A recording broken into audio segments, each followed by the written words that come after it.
America की company Apple ने California में आयोजित एक समारोह में आईफोन 13 सीरीज के 5G सपोर्ट वाले 4 नए स्मार्टफोन लॉन्च कर दिए। इसके अलावा समारोह में आईपैड और स्मार्ट वॉच भी लॉन्च की गई।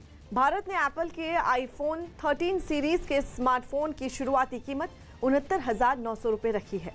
एप्पल के मुताबिक नए आईफोन की बैटरी लाइफ पहले से बेहतर है। ब्रिटेन में जो भी नया घर बनेगा उसमें इलेक्ट्रिक व्हीकल का चार्जिंग पॉइंट होना जरूरी होगा। इसके लिए वहां की सरकार एक कानून लाने जा रही है जिसे इसी साल से लागू करने की योजना है। इस तरह का कानून बनाने वाला इंग्लैंड दुनिया का पहला देश बन जाएगा। पूरी दुनिया में इलेक्ट्रिक गाड़ियों को ही भविष्य माना जा रहा है, लेकिन सबसे बड़ी चिंता जो लोगों के मन में है वो है इलेक्ट्रिक गाड़ियों की चार्जिंग से जुड़ी हुई। गाड़ी तो ले लें लेकिन चार्जिंग कैसे होगी?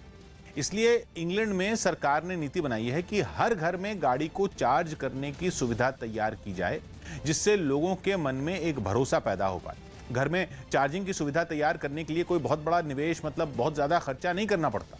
बस घर में एक ऐसी जगह पर एक चार्जिंग पॉइंट बनाना पड़ता है जहां से चार्जिंग की तार को गाड़ी तक पहुंचाया जा सके। मतलब कह सकते हैं कि पार्किंग वाली जगह के पास एक चार्जिंग का पॉइंट बनाना पड़ता है, जिसमें अलग अलग तकनीक के हिसाब से कम से ज्यादा खर्च आता है। मतलब अगर फास्ट चार्जिंग करनी है तो खर्च कुछ ज्यादा आएगा, अगर स्लो चार्जिंग करनी है तो खर्च कुछ कम आएगा। लेकिन नया घर जो भी बनेगा उसमें गाड़ी को चार्ज करने की सुविधा जरूर होगी। इसके अलावा अगर कोई दुकान या दफ्तर बनाया गया तो उसमें 5 गाड़ियों की पार्किंग की जगह पर चार्जिंग की सुविधा तैयार करनी हो। एक नहीं बल्कि 5-5 गाड़ियों के लिए सुविधा तैयार करनी हो। इस नई नीति का मतलब यह है कि जिस वक्त गाड़ियां आमतौर पर चल नहीं रही होती उसी वक्त उनको चार्ज कर लिया जाए। फिर चाहे रात के वक्त घर के गैराज या घर की पार्किंग में खड़ी गाड़ी को चार्ज करना हो या फिर किसी बाजार में या किसी दफ्तर के बाहर पार्किंग में खड़ी हुई कार को चार्ज करना हो। इससे फायदा यह होगा कि सड़कों पर, हाईवे पर और दूसरे सार्वजनिक स्थानों पर जो चार्जिंग स्टेशन बने होंगे उन पर बोझ कम होगा। और दूसरा फायदा यह होगा कि सिर्फ चार्जिंग के लिए लोगों को वक्त जाया नहीं करना पड़ेगा। असल में पेट्रोल और डीजल से चलने वाली गाड़ियां दुनिया भर में प्रदूषण का सबसे बड़ा कारण, और पूरी दुनिया में इलेक्ट्रिक गाड़ियों को बढ़ावा देने के लिए नीतियां बनाई जा रही हैं। ब्रिटेन ने लक्ष्य रखा था कि 2040 तक बाकी सभी तरह के ईंधन से चलने वाली गाड़ियां खत्म कर दी जाएं, लेकिन बाद में इस लक्ष्य को 10 साल आगे बढ़ा दिया गया। मतलब 2040 की बजाय 2030 तक ही इस लक्ष्य को हासिल कर लिया जाए। इसीलिए यह कानून लाया गया है ताकि लोग भरोसे के साथ अभी से अपनी दूसरी गाड़ियों को इलेक्ट्रिक गाड़ियों से बदलना शुरू कर दें। इंजीनियरिंग कॉलेजों में दाखिले के लिए होने वाली जी मेन परीक्षा के नतीजे घोषित कर दिए गए हैं। इस परीक्षा में 18 उम्मीदवार पहले पायदान पर रहे, जबकि 44 उम्मीदवारों ने 100% अंक हासिल किए हैं। जी मेन के नतीजे घोषित होने के बाद जी एडवांस के लिए रजिस्ट्रेशन शुरू होंगे। चीन के दक्षिण पूर्वी प्रांत फुजान में डेल्टा वेरिएंट ने ऐसा आतंक मचा दिया कोरोना के कि वहां से वैसी ही तस्वीरें सामने आने लगी जैसे पिछले साल चीन के वुहान शहर में लगे सख्त लॉकडाउन के बाद देखने को मिली थी। कोरोना विस्फोट के एपिसेंटर प्रांत के पुचियन शहर में तो सिनेमा घर, बार, जिम, म्यूजियम और घूमने फिरने की जगहें तक बंद कर दी गई हैं। और तो और शहर से बाहर निकलने पर भी रोक लगा दी गई है।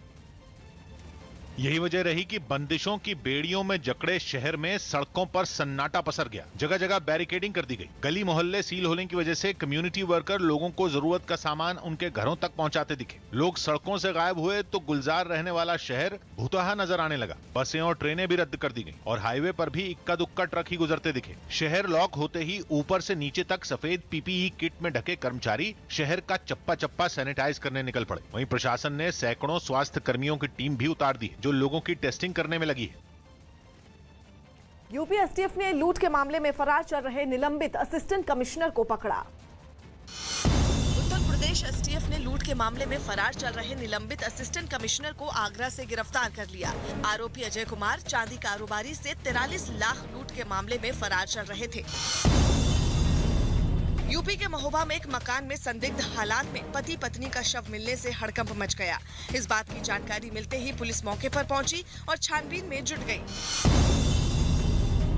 राजस्थान के उदयपुर में एक दुकान में अचानक आग लग गई। ये आग कैसे लगी इसका पता नहीं चल पाया, लेकिन कुछ ही देर में ये आग पूरी दुकान में फैल गई। इस बात की जानकारी मिलते ही वहां भीड़ जुट गई और लोगों ने आग बुझाने की कोशिश शुरू कर दी, लेकिन तब तक काफी देर हो चुकी थी और दुकान में रखा सारा सामान जलकर खाक हो गया। यूपी के बिजनौर में 10 सितंबर को हुई खो-खो खिलाड़ी की हत्या के मामले में पुलिस ने एक आरोपी को गिरफ्तार कर लिया। पुलिस के मुताबिक आरोपी ने लड़की के साथ जबरदस्ती की कोशिश की, लेकिन लड़की के शोर मचाने पर पकड़े जाने के डर से आरोपी ने उसकी हत्या कर दी और वहां से फरार हो गया।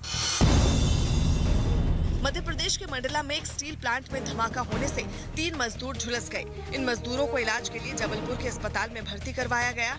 इससे पहले इस प्लांट में इसी साल 11 फरवरी को हादसा हुआ था, जिसमें एक मजदूर की मौत हो गई थी, जबकि 6 गंभीर रूप से घायल हो गए थे। यूपी के इटावा में एक बेकाबू ट्रक ने बाइक सवार 3 लोगों को टक्कर मार दी। इस हादसे में भाई बहन की मौके पर ही मौत हो गई, जबकि एक की हालत गंभीर बनी हुई है। हादसे के बाद ड्राइवर ट्रक लेकर वहां से फरार हो गया।